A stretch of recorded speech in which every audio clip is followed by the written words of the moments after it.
All right, so I'd like to talk to you guys a little bit about the creation of citations.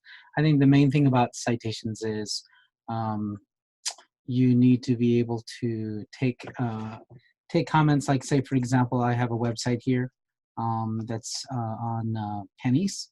So, say, for example, I want to cite this. I can take no more than 2 sentences. So what I'm going to do is I'm going to take this, I'm going to copy, and then I'm going to paste it into a document here.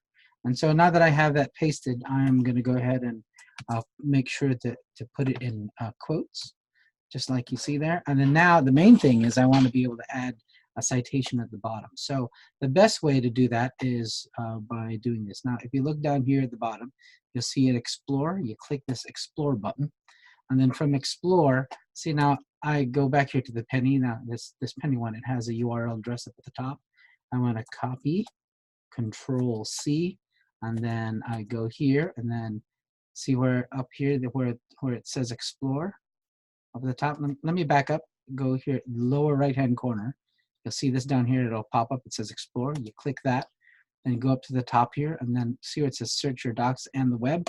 I click this and then I press Control V to paste. I paste that address that was up here before and then I paste it. I hit enter.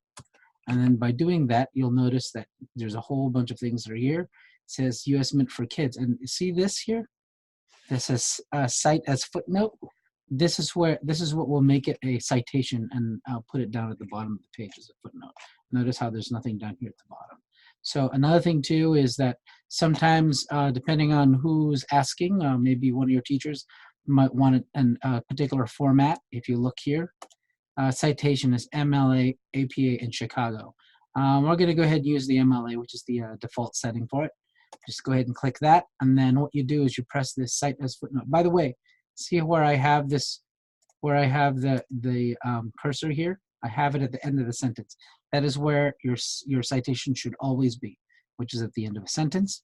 And then I'm going to press this and click this, and then it's done. And now you'll notice, if I zoom in a little bit, you'll notice you can see that, see how you can see that number that's there, number 1.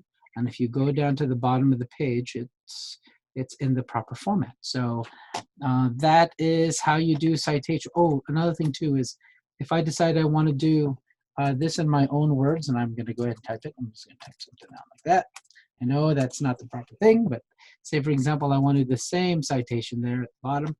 I'm going to go ahead and move this to the bottom there. Always put it at the end of the sentence. And then again, I go here to this cite as footnote. So I press that. Notice how there's a 1 here and then there's a 2 there. That is exactly how I want it. See how it does that? 1 and 2. So that way it matches. All right, so if you have any questions, feel free to shoot me an email, and I will talk to you later.